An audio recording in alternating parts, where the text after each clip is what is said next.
ठीक है। 25 से लेके 30 कंप्रेशन आप देंगे 15 सेकेंड के अंदर। कितने? 15 सेकेंड के अंदर 25 से लेके 30 कंप्रेशन आपने लेने। ये था दूसरा स्टेप। पहले हमने एयरवे मेंटेन किया, अब हमने कंप्रेशन दिए सर्कुलेशन को मेंटेन के लिए। अब तीसरी चीज हम इसकी ब्रीदिंग करेंगे, 2 सांस लेंगे। कैसे? आपके पास टिश्यू है, आपके पास ग्लास पीस है, या आपके पास कोई भी मीडियम है मटेरियल है बीच में, तो आप रख सकते हो बीच में। अब मैं इसके राइट साइड पे हूँ, ये उसका लेफ्ट साइड पे, और मैंने CPR देना है। आप सब यहाँ पे आपके स्टर्नम के साथ ये जो हड्डी है, चेस्ट की हड्डी, ठीक है, इसके साथ यहाँ पे थोड़ा सा प्रेस करें। आपको हल्का सा यहाँ पे सॉफ्ट टिश्यू नजर आएंगे, नरम सी जगह है दिल के ऊपर, ठीक है। ये आपके रिब्स के और स्टर्नम के बीच एक छोटा सा गैप है। इसके ऊपर आपने क्या करना है? कंप्रेशन देनी है। ये देखिए, ये मैंने हाथ ऐसे रखा, जो आपके हाथ का पाम है, हथेली, इससे आपने क्या करना है? जोड़ देना है। अब मैं ऐसे कर रहा हूँ, मेरे हाथ बिल्कुल स्ट्रेट है, बेंड नहीं हो रहे। मैंने अपने आप को, जब एक्सीडेंट होता है, सर उसका फंसा हुआ होता है, सांस जो की नाली है वो बंद होती है, और हम उसको निकालने की कोशिश करते बजाय कि हम पहले क्या करें, उसकी सांस की नाली को उधर ही गाड़ी के अंदर मेंटेन करें ताकि उसको सांस आना शुरू हो जाए। दूसरी चीज़ क्या करनी है कि हमने दूसरी चीज़ उसके साथ कंप्रेशन देनी है। अब कंप्रेशन के लिए पहली असूल ये है कि आप जिस साइड पे दिल है, अगर उसका लेफ्ट साइड पे दिल है तो आपने राइट साइड पे खड़ा होना है। अगर राइट साइड पे दिल है, 10 लाख में से मैंने बताया कि कितने लोगों को दिल राइट में होता है? एक बंदे का। अगर 10 लाख में से 1 मिलियन में से, ठीक है, एक बंदे का दिल राइट साइड। अगर वो बंदा राइट साइडेड है तो आपने कौन सी साइड? Left side. उसका फायदा क्या होगा कि आप जो कंप्रेशन देंगे वो आप प्रॉपरली दे सकेंगे। अब एक और जिससे आप लिखते हो, काम करते हो, खाते हो, वो आपका क्या होगा? हाथ ऊपर आएगा। वो आपका हाथ ऊपर आएगा, उस हाथ पे जिसके हाथ से आप कुछ नहीं करते, मतलब कि डेली रूटीन में कुछ नहीं करते। समझ आ रही है? अब मैं राइट हैंडेड हो, तो मैंने क्या करना है? अपना राइट हैंड ऊपर रखना है, और मेरी ये पोजीशन होगी। ये देखिए, सारे ऐसे बनाए अपने हाथ। जो हाथ आपका डेली यूज में है वो ऊपर आएगा। आप लेफ्ट हैंडेड है, लेफ्ट हैंड कौन है? ठीक है, गुड। अब ये मैं राइट हैंडेड हूँ तो मेरा ये हाथ ऊपर आएगा। अब ये बीमार ऐसा है, ठीक है, कभी भी जो आपके सामने जिसको आपने CPR देना है उसको आपने इधर उधर नहीं करना, आपने उसके अकॉर्डिंगली अपने आप को लेके जाना है, ठीक है। हॉस्पिटल में है, रास्ते में राह चलता हुआ कोई बंदा है, कहीं पे भी जिसको आपने CPR देना है, बंदे को पकड़ के हाथ पाँव ऐसे नहीं करना, आपने उसके सामने। अब ये बंदा है, उसका राइट साइड कहाँ में है? उस साइड पे, लेफ्ट साइड इस साइड पे। मैंने इसको CPR देना है, तो क्या मैं इधर ही से खड़े होकर दूंगा या उधर होकर करूँगा? राइट साइड पे जाके मैं CPR करूँगा। लेकिन अगर मैं अभी राइट साइड पे जाऊँगा आपको नजर नहीं आएगा, तो हम कंसीडर करते हैं इसको कि ये पहले से ही CPR क्यों करते हैं? दिल की धड़कनों को बरकरार रखने के लिए, ठीक है। अगर एक बंदा जिसकी दिल की धड़कन बंद होने लगी है, मरने लगा है, तो उस दिल की धड़कन को बरकरार रखने के लिए, मेंटेन करने के लिए हम क्या करते हैं? CPR करते हैं। CPR का पूरा फॉर्म है कार्डियोपल्मोनरी रेसिसिटेशन, ठीक है। CPR आप लोग शॉर्ट याद रखो। अब CPR का पहला असूल क्या है? आपको पता हो कि हमारे पास 3 चीज़ें A, B और C। A होता है एयरवे, यानी आपका जो सांस की नाली है उसको हम क्या बोलते हैं? एयरवे। B होता है ब्रीदिंग, सांस लेना, ठीक है।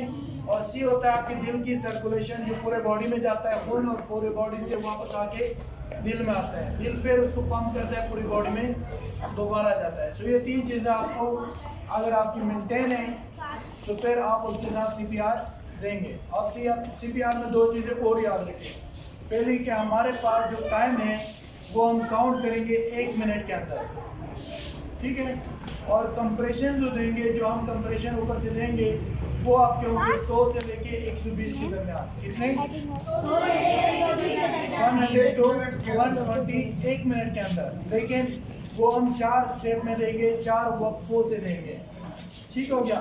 और एक और चीज़ कि कहीं पे भी किसी भी जगह कोई भी ट्रेनर हो, जो आपको CPR सिखाए और आपके ऊपर सिखाए उसको आप लोगों ने मना करना है। कभी भी जिंदा इंसान के ऊपर जो चल फिर रहा हो, जो बोल रहा हो, जो सांस ले रहा हो, उसके ऊपर आप लोगों ने CPR नहीं करना और ना ही सीखना है। उससे क्या होगा कि जब वो बंदा आपको CPR करेगा, आपके दिल की धड़कन बिल्कुल नॉर्मल है, लेकिन वो जब CPR करेगा आपकी दिल की धड़कन तेज हो जाएगी और हो सकता है कि आप उस वक्त आपको बहुत सारी मसले शुरू हो जाए। तो आपने हमेशा जो भी ट्रेनर सिखाया है, जिससे भी सीखना है, आपने इस तरह के जो डमी होते हैं, जो मिलते हैं, उससे आपने सीखना है।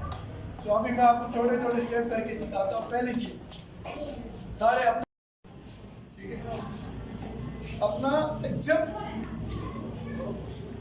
जब भी आपके सामने कोई भी बंदा जमीन पर गिरा होगा वो तकरीबन इसी तरह होता है। ठीक है, आपने सबसे जरूरी काम ये करना है कि पहले तो इसकी ये जो चिन है और इसका जो सर है वो इस तरह कर देना है। ठीक है, दूसरा, हदीस के मुताबिक सोना किस तरह है, किस तरह सोते हैं हदीस के मुताबिक? दाएं तरफ। कैसे बताओ सब के मुताबिक? कोई एक बंदा आके बता दे।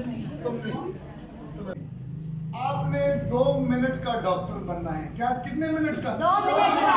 जितनी हमने पढ़ाई की है, वैसे ये तकरीबन 1 हफ्ते की पूरी पढ़ाई है जो जिसमें हम आपको बनाते हैं कितने मिनट का डॉक्टर? 2 मिनट का। इंटरनेशनल स्टैंडर्ड ये कहता है कि आपके पास जो एम्बुलेंस है वो कितने मिनट में पहुंचना चाहिए आपके घर तक?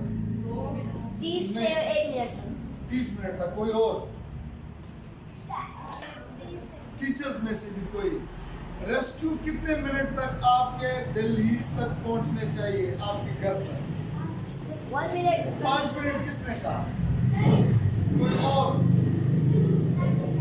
ठीक है, बहुत करीब हो। कोई और? Sir 3 minute. नहीं, कोई और? 5 मिनट। 5 तक हो गया ना? 6 मिनट। ठीक है, अगर वो ना रोए तो उसको इस तरह नहीं करना, ये याद रखना हमेशा। सिर्फ उसको इस तरह पकड़ के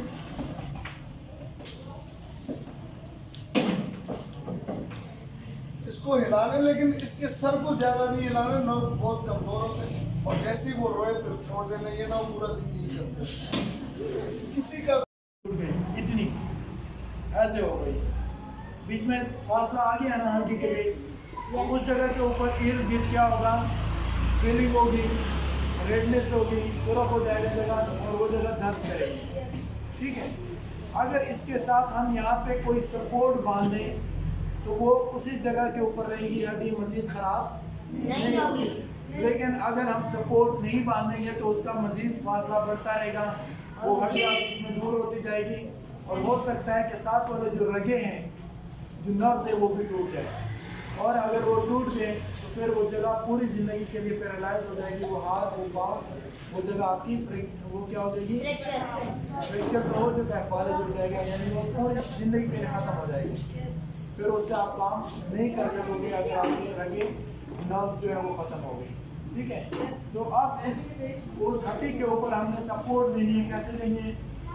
लकड़ी को या फिर बांध कोई भी दो। सपोर्ट आप साथ बांधिए, लकड़ी हो, कुछ भी हो, हमने उसके साथ बांधना है। ये 2 बंदा है। फ्रैक्चर के अंदर उसके ऊपर फ्रैक्चर पड़ जाता है। ठीक है, स्क्रैच पड़ जाती है, फ्रैक्चर पड़ जाता है और ब्रोकन के अंदर वो पूरी गैप आ जाता है, टूट जाती है। ठीक हो गया, तो ये आपको पता होना चाहिए। अब कैसे पता चलेगा? जब आपके पास फ्रैक्चर होगा, उसके अंदर क्या होगा? जब आप उसको प्रेस करेंगे दोनों को दर्द दोनों में होगा। ठीक है, लेकिन फ्रैक्चर के अंदर जो स्वेलिंग होगी, रेडनेस होगी, वो कम होगी टूटने की निस्बत। आपको पता चलेगा कि टूटने से क्या होगा कि वो जगह बिल्कुल इमोबाइल हो जाएगी। आप उसको थोड़ा सा भी हिलाएंगे वो बहुत ज़्यादा दर्द करेगा, क्योंकि वो जगह आपस में टूट चुकी है। लेकिन फ्रैक्चर के अंदर इतना दर्द नहीं होता अगर आप उसको ऐसे हिलाएंगे।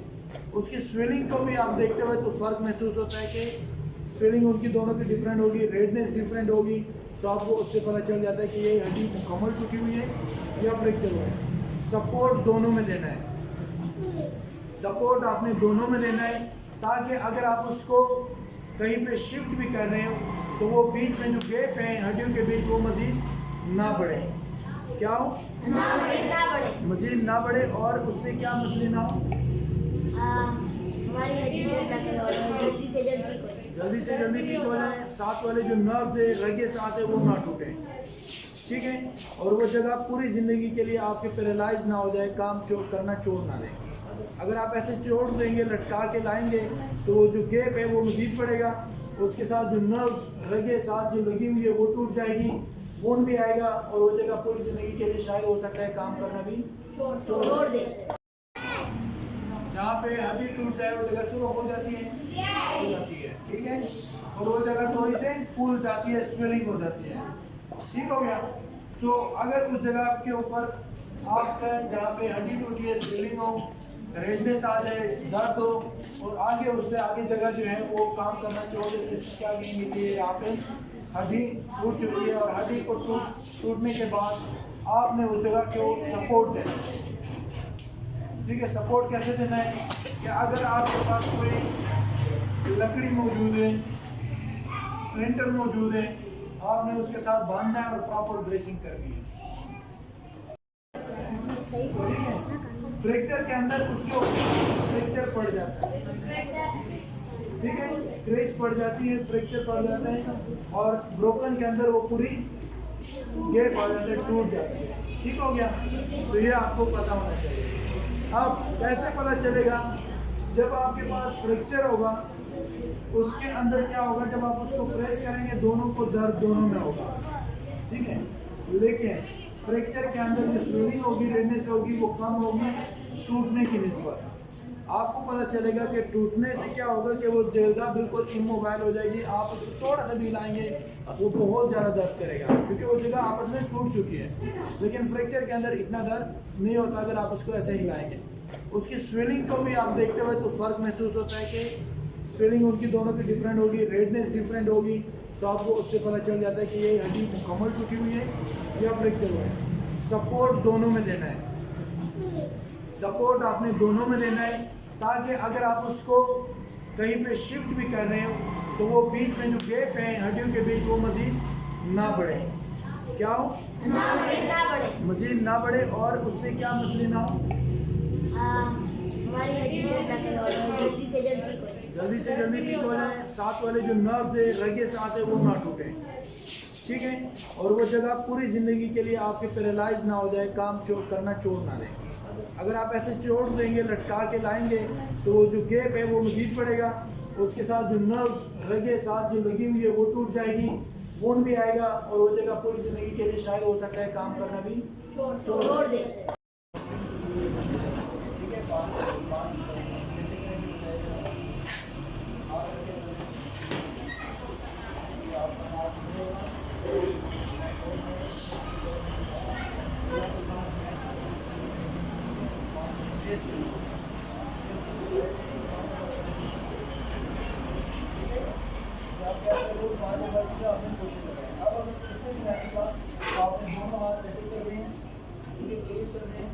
ऐसे और इस जगह से आपने प्रेशर लगाना है ऐसे, ठीक हो गया।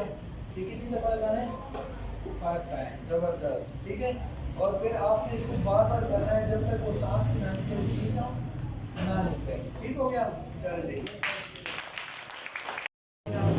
रिंग दानी कोई भी चीज़ उसके गले में फंस गई तो हमने पहली चीज़ क्या करनी है, उस चीज़ को निकालने के लिए हमारे पास एक रूल है, उसको बोलते हैं 5x5। क्या 5x5 वो रूल अप्लाई करना है। कैसे आपको ये होता है, अब ये बच्ची सांस लेने की कोशिश कर रही है लेकिन उनको सांस नहीं आ रही क्योंकि यहाँ पे वो कॉइल या वो लुकमा या कोई भी चीज़ जो उसके गले में फंसी हुई है वो उसको सांस लेने नहीं दे रही।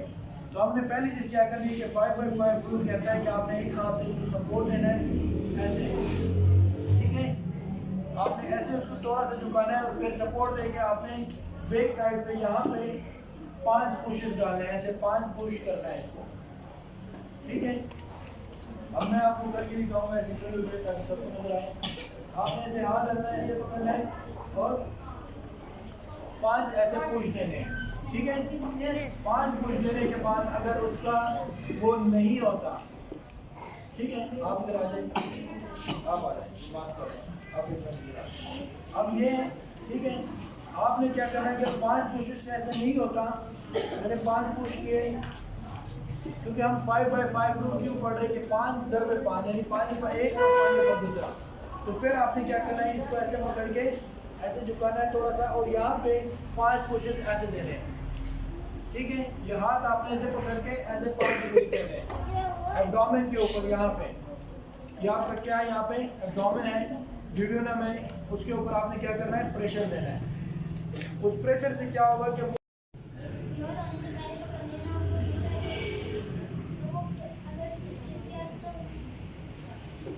अगर आपसे पहले गिर गया तो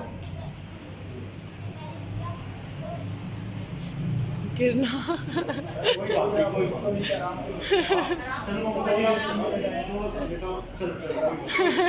कोई बात नहीं। अब बताओ,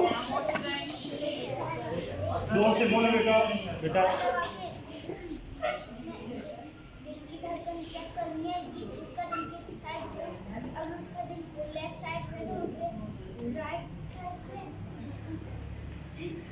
कोई बात नहीं, शाबाश। इसने लड़ाई की, लड़ाई करनी चाहिए नहीं, ठीक है, कोई लड़ाई कोई गाली नहीं देनी, किसी को लड़ाई नहीं करनी और बिल्कुल प्यार से मोहब्बत से यहाँ पर रहना और पढ़ना है। ठीक हो गया।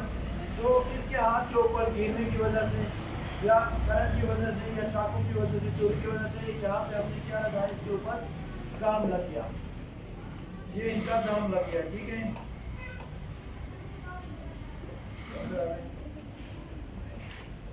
ये इसका जाम लग गया यहाँ पे। अब हम इस जाम के ऊपर क्या कर रहे हैं, पट्टी करेंगे अभी और आपको मैं बताऊंगा कि पट्टी हमने कैसे करनी है। ठीक है, ये सीखनी है और आप लोगों ने फिर करनी भी है। जिसने सही पट्टी की उसको 2 सर्टिफिकेट मिलेंगे। गौर से देखो, ठीक है। ठीक है, चले। अब इस पट्टी को करने के लिए मुझे क्या करना है, इस पे जो बंदा होगा उसको आपने ऐसे हाथ नहीं रखना कि जी आप हाथ ऐसे पकड़ो, नहीं, आपने उसको आराम से रिलैक्स करके आपने उसके हाथ को नीचे से कोई भी स्पंज, कोई भी सपोर्ट आपने देनी है ताकि वो उसके ऊपर अपना हाथ रखे। हाथ रखने के बाद आपके पास 3 चीज़ें लाजमी होनी चाहिए। पहली चीज़ स्टेरॉइड, वो आपके पास स्पिरिट हो सकता है, पायोडीन हो सकता है, ठीक है, या फिर उसके साथ साथ अल्कोहल फ्लेम हो सकता है। ये 3 चीज़ें हमारे पास अभी हैं तीनों। तो ये हम तीनों लगाएंगे या एक लगाएंगे? एक लगाएंगे। कोई भी इन तीनों में से एक चीज़ होनी चाहिए जिससे हम इसको साफ कर सकें। ये होती है स्टेरॉइड। उस दाम के ऊपर अगर माइक्रोब्स है, माइक्रोब्स चोट लगने से, मैंने हड्डी टूटने से, मजीद इसके जो है कंडीशन ख़राब होने से मैंने क्या किया, बचाया। लेकिन अगर ये आपसे पहले ही गिर चुका है, ज़मीन के ऊपर लेट है, अब ये बंदा ऐसे लेटा है, बेहोश पड़ा है, अब मुझे नहीं पता कि इसको क्या मसला है, क्यों बेहोश हुआ है, तो मैंने इसको कोई पानी नहीं देना, इसके ऊपर कोई चेंटे नहीं मारने पानी के, और ना ही मैंने इसके बहुत सारी जगहों पे होता है कि लोग उसको तपर मारना शुरू कर देते हैं, उठ जाओ, ऐसा कोई भी काम नहीं करना। बेहोश हो जाए समय अगर आप उसकी नज़दीक अगर उसको गिरने से सपोर्ट करें और अगर आपके आने से पहले अगर वो गिर गया तो फिर उसको दिल की धड़कन चेक करनी है, करके दिल की धड़कन चेक करनी है। इसका दिल राइट साइड है और लेफ्ट साइड है। अगर लेफ्ट साइड हुआ तो हम उसे राइट साइड पर लेटा देंगे और 30 सेकंड या 1 मिनट के लिए हम उसे इसी लेटा देंगे और इसी मिनट में हम एम्बुलेंस को बुलाएंगे या किसी और को बोलेंगे कि फ़ोन करके इसको एम्बुलेंस बुलाएंगे। तो अगर वो दरमियान में ठीक होगा तो उसे जो ना बोले, ज़्यादा नहीं बोल सकता तो उसके लिए शुगर ऐसी वगैरह चीज़ें गर्म पानी ना पिलाए, और अगर थोड़ा सा बोले तो उसके लिए सादा। इस एक्टिविटी को खुद करेंगे, ठीक है, और साथ साथ मैं बताऊंगा कि आप लोगों ने कैसे उस बंदे को जो बेहोश होने जा रहा है, रास्ते में राह चलता हुआ एक बंदा आपके सामने बेहोश हो जाता है, आपने क्या करना है, ठीक है। क्योंकि आप छोटे बच्चे हैं तो आप उनको वज़न तो नहीं उठा सकते, लेकिन आप लोग क्या कर सकते हो वो मैं आपको बताऊँगा, ठीक है। अब ये बच्चा है, मैं जा रहा हूँ रास्ते में और ये एकदम बेहोश हो गया। तो पहली चीज़ आपकी क्या होनी चाहिए कि अगर आप उनके बिल्कुल करीब है और आप उनको सपोर्ट दे सकते हो कि उनको आप थामें कि वो ज़मीन पे गिरने से पहले आप उसको सपोर्ट दे दो कि उनको चोट ना लगे, ठीक है, चोट बचाने। अगर आप दूर हैं और आपसे पहले ही वो ज़मीन पे गिर जाए, तो फिर आपकी क्या होगी कि आप उनके पास करीब जाएं और उनको सीधा करें। ठीक है, सीधा करने के बाद आपने उसको राइट साइड पे लेटाना है। राइट साइड पे क्यों लेटाना है? क्योंकि पूरी दुनिया में सिर्फ 10 लाख में से एक बंदा है जिसका दिल राइट साइड पे होता है, बाकी सब का लेफ्ट साइड पे। अगर हम लेफ्ट साइड पे लिटाएंगे तो हो सकता है कि उनके दिल की धड़कन या खून का जो है वो बहाव रुक जाए। तो हमने कोशिश क्या करनी है, राइट साइड पे उनको लेटाना है। ठीक है, अगर आपको पता चले कि वो बंदा जो आपके सामने बेहोश हुआ है उनका दिल राइट साइड पे, फिर आपने लेफ्ट साइड पे उसको लेटाना है। उसकी पुकार सुनता है बल्कि उनकी मदद भी फरमाता है। मेरा नाम डॉक्टर आमिर ज़ादा है और मैं बाय प्रोफेशन मेडिकल डॉक्टर हूँ। मेरी तरफ से आप तमाम बच्चों को, फैकल्टी को अस्सलाम वालेकुम। उम्मीद है आप सब ठीक होंगे। ठीक है, मुझे बच्चों का रिस्पॉन्स चाहिए होगा। ठीक है, आप सब ने मुझे जो क्वेश्चंस हैं मैंने आपसे पूछने हैं, आपने जवाब देने हैं। आपके जो सवालात होंगे आपने मुझसे पूछना है। ठीक है, आज पता चलेगा आप लोग कितने एक्टिव हो। ठीक हो गया, शर्माना नहीं है। और हम इस सेशन को लेके चलते हैं। कोई पता है आज कौन सी ट्रेनिंग हो रही है? जी, कोई हाथ खड़ा करे बताएं। जी जी जी, मेडिकल ट्रेनिंग हो रही है। जी, दूसरा फर्स्ट एड ट्रेनिंग हो रही है। ठीक है, अब फर्स्ट एड ट्रेनिंग क्या है किसी को पता है? चले मैं बताता हूँ। फर्स्ट एड ट्रेनिंग बेसिकली हम क्यों कर रहे हैं और इसकी ज़रूरत क्यों है और क्या है। फर्स्ट एड ट्रेनिंग आपके घर में फॉर एग्ज़ाम्पल आपको चोट लग जाती है, आपको करंट लग जाता है, आप पानी में डूब जाते हो या कोई भी इस तरह की इमरजेंसी, उसको हमने कैसे ठीक करना है मौके के ऊपर। ठीक है, हमने कोई दवाई नहीं देनी, हमने कोई इंजेक्शन नहीं लगाना, सिर्फ अपने फर्स्ट एड अपने तरीक़ों से, ये छोटी छोटी चीज़ों से हमने कैसे ठीक करना है। ठीक है, और जो पहली ट्रीटमेंट है यानी पहला जो इलाज है या पहला जो हमारा प्रोसीजर है उसको हम क्या कहते हैं? First aid. ठीक हो गया, सही है।